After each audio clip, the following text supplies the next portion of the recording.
Men 30 yoshdan oshgan ko'ngli yarim ayolman. Oynaga har kuni qarayman va unda menga qarab turgan notanish, charchagan nigohni ko'raman. Men o'z hayotimni qurmadim. Qurishga kechikdim. Balki qo'rqdim. Ota-onamning uyida, o'z xonamning tor devori ichida kun o'tkazaman. Har bir kunim oldingisiga o'xshaydi. Opam Dildora. U mendan 5 yosh katta. U hayotimning quyoshi edi. Kulgichlari yuzidan arimaydigan, har qanday davrani o'zining shoh-shodonligi bilan to'ldiradigan kapalak. U turmushga chiqdi. Baxtli bo'lib ketdi. Men u uchun chin dildan xursand bo'ldim. Pochcham Farruh. Opam uni ilk bor tanishtirganida unga unchalik e'tibor bermagandim. Yana bir o'ziga bino qo'ygan, opamning chiroyiga uchgan yigit deb o'ylagandim. Ular oila qurishdi.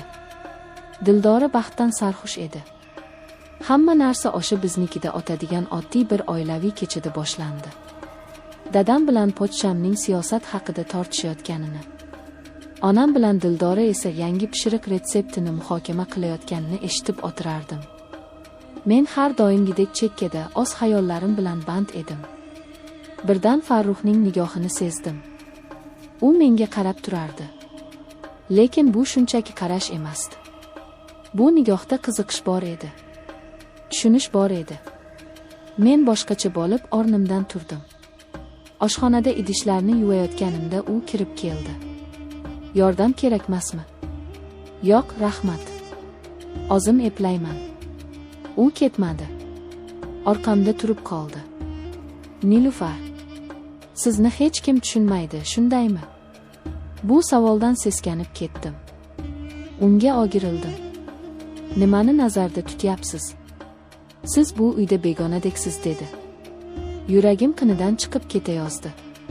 U qanday qilib men haqimda bunchalik yaxshi bilishi mumkin? U kulimsiradi. Lekin bu masala emas, iliq tabassum edi. O'sha kundan boshlab dunyo o'zgardi. Biz gaplasha boshladik. Avvaliga umumiy mavzularda, keyin esa faqat ikkimiz tushunadigan sirlar haqida. U menga telefon qilar, opam uxlab yotganida yozardi. Biz musiqa haqida, koinot haqida gaplashardik. Men yillar davomida ichimga yutgan gaplarimni unga aytardim. U esa tinglardi, yurakdan tinglardi. Siz bunchalik aqlli ekaningizni bilmagan ekanman derdi u. Sizni esa bunchalik mehribon ekaningizni hech kim bilmaydi deb javob berardim men. Bu olov edi. 30 yoshdan oshgan, hech kimga kerak bo'lmagan ayolning qalbida alang olayotgan, taqiqlangan olov. Men o'zimni yana yosh, go'zal va kerakli his qila boshladim. Oynadagi aksimga jilmayadigan bo'ldim. Bir kuni u mashinasida meni ishdan olib ketdi. O'tiring. Gap bor. Yuragim orqaga tortib ketdi. O'tirdim. U uzoq vaqt jim qarab turdi. Keyin qo'limdan ushladi. Uning kaftlari olovdek edi. Men bunday davom eta olmayman, Nilufar. Men sizni sevib qoldim. Bu so'zlarni eshitishni qanchalar kutganimni shu onda angladim. Va bu so'zlar qanchalik dahshatli ekanini ham. Bu mumkin emas, Farruh. Dildora. Bilaman. Bilaman. Bu xiyonat. Bu gunoh.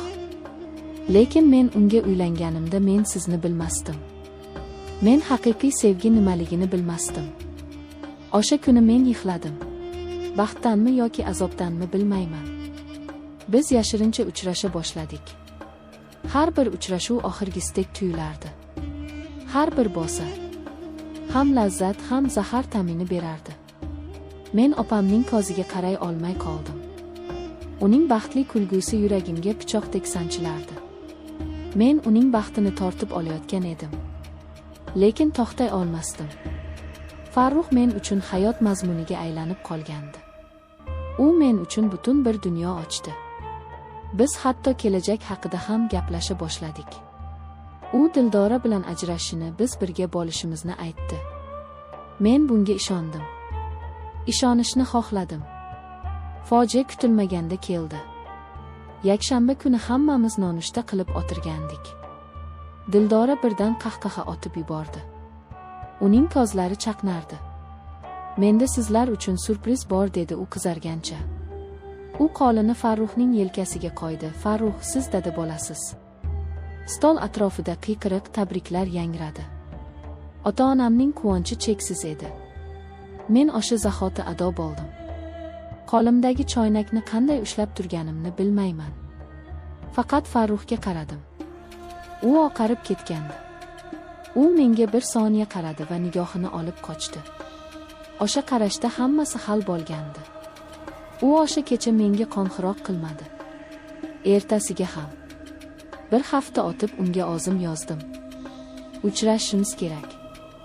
Biz har doim uchrashadigan o'sha xilvat joyda ko'rishdik.